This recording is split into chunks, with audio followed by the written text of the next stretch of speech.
Welcome back to Aura's Digest. This week, I'd like to break a myth or a misconception, if you may. While I was reading and going through online articles, tweets, and etc., I was doing some history back on the Luos and the political world and the history, etc. And I was going through Kavirondo. And since I love etymology, I was looking at the origin of the word Kavirondo. It doesn't really sound Luo or Nilotic in this sense. So one of the most popular meanings that has been given is Kavirondo comes from the Kiswahili word ka-virondo, which means like sit while squatting.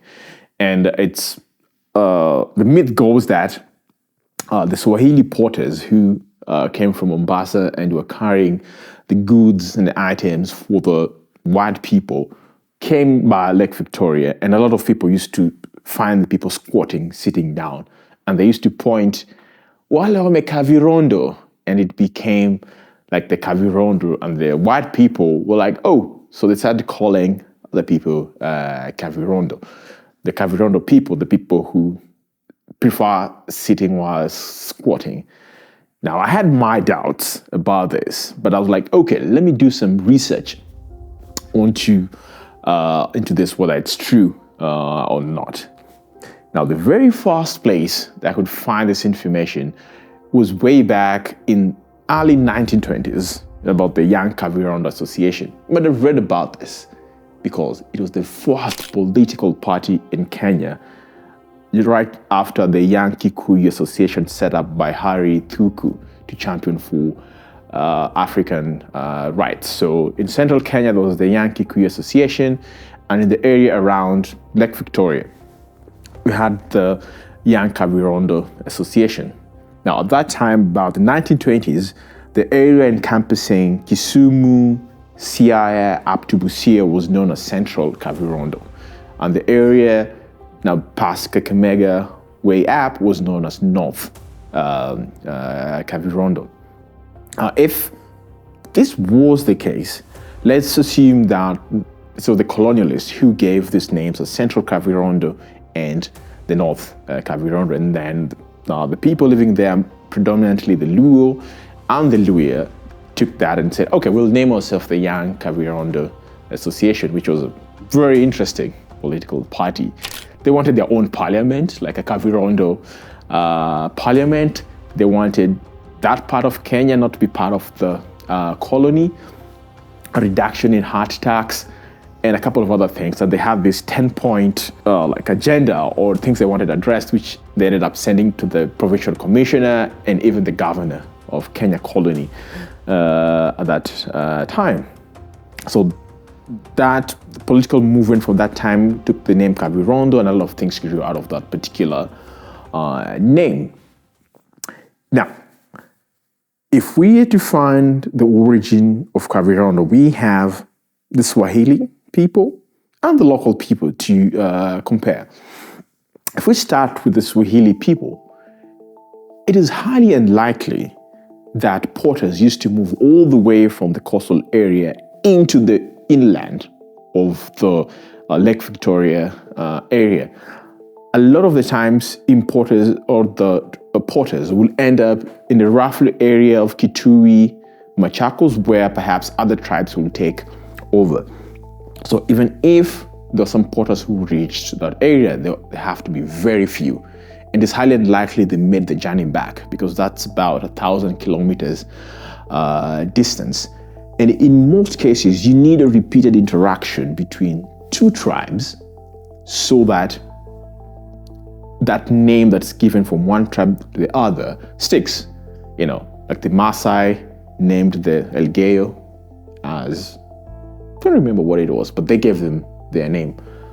The Luos would call the Nandi Lango, which means like a neighbor or a hostile person, a hostile neighbor in this case, because they used to fight a lot, and there was repeated interactions for that. So there was minimal interaction between the Swahili and the people around Lake Victoria region. So it's highly unlikely that this name was there, despite the idea that one person could have said it and then it was picked up by a colonial settler or somebody who then propagated the name. So I decided to go and now look back on where is the very first instance where the name Kavirondo is mentioned. Now, if we use this tool, Google Anagram Viewer, which goes through all the books, and you can search when the word was used and how it's been used over history. Now, in this chart, it shows the first time the word Kavirondo appears in writing is a little bit about 1818 in a book written by Sir Henry Morton Stanley, one of the explorers of East and Central Africa. And he describes that there's an area which has a lake, and that he called this lake Kavirondo, and described the people living there as being dark and keep cattle. Now, the fact that he called this area Lake Kavirondo, and in this case, this is actually the Gulf just around Kisumu, Homa Bay. Like a Gulf in English is a water inlet that's surrounded by land with a very narrow mouth, entry point or inlet for this place, and that describes the current, what is known as the Winam Gulf. Winam is Luo for the head of the lake. So the proper lake is the part that goes all the way from Mfangano to Uganda and Tanzania, and then the Winam, the head of the lake, is now the Gulf within this area. So he called this Gulf Lake Kavirondo. So it's highly unlikely that Sir Henry Morton Stanley gave the lake its name or had the name, and most of his journeys used to come from the side of Congo, not from the side of Mombasa into Nairobi via Nakuru to Lake Victoria. It was via the other side from Congo. So when he gave this name, Lake Kavirondo, he's most likely he got the name from the area. Someone within the area or people from the area must have been using this particular name. So then I thought about, okay, the tribes that have been known to inhabit the area were the Maasai, the Kisi, the Suba, the Luhya, and of course the Luo. Now, is there any word that resembles this within these particular tribes? So when I searched, bingo. Now, in Kakamega, there's a place known as Rondo, and you can find Rondo retreat. Then I was like, okay, now this is something to work with. Can I search about whether this name has a meaning or something closer to that? So while doing a bit of research and asking, then I came to the word Rondo, which in Luhya means like a round or an all-round place, or anything that's connected to being circular will be called Rondo. Now then I go back to the place Rondo and I looked at it. It is encircled by Kakamega forest. So probably like, oh, this place was known as Rondo, or the people living it was named because it was surrounded by Kakamega forest. Then I remember the description of a gulf. Then I went back and checked the Winam Gulf. It's actually surrounded by land. It's the part of Lake Victoria, which is the head of the lake, but it's all surrounded by land. Then I was like, oh, okay.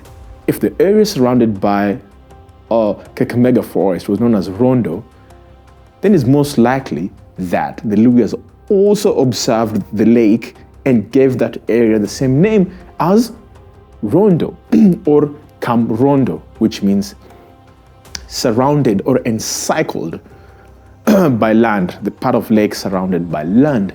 I'm like, oh, interesting. Okay, can I also expand further and see whether this theory holds water? Now, while checking other area names within this area, around the Nyando escarpment, right after the road from Kisumu coming from Awasi all the way to Ahero, is a place known as Rondo. Now, in Luo, Nya means daughter of. So if you say Nya Kach, means the daughter of Kach or the daughter of Akach, and that's put together. So Nya Rondo would be the daughter of Rondo. Now, there could be two meanings here. One is that whoever started that area, who was perhaps gave the area the name, was a Luhya who came from this place known as Rondo in Kakamega, and she got married in this area, so people used to refer to her as Nya Rondo. But also remember, there's an escarpment just right there, and the escarpment is a valley surrounded by mountains or hills. So it could be because the Luos heavily intermarried with the Luhyas. It could be a lot of Luhyas who came in with their word Rondo and gave that name Rondo, and the Luo influence gave it the Nya Rondo flavor for this. Now, so there's very heavy support that this word just came from the area. It was never from the Swahili people as ka-virondo. Now, I went and digged back into Google Books to find, okay, was there a Kavirondo before there was Kavirondo? Then I realized in the earlier writing of the cursive writing, when the K, A, M, and R is written, the M and the R can look like a V if it's not written properly or is not separated. So then I think the very first recording when Sir Henry Morton Stanley was there and he was writing in his diary was that he probably wrote Kavirondo. But because of the cursive writing, the subsequent rendering was written as ka-virondo instead of being Kavirondo. For this. Oh my God! Wow! So there you have it. Kavirondo never came from the Swahili for sitting while squatting. It's actually a Luhya word for an area encircled or surrounded by something else. That's it for this week. Myth busted.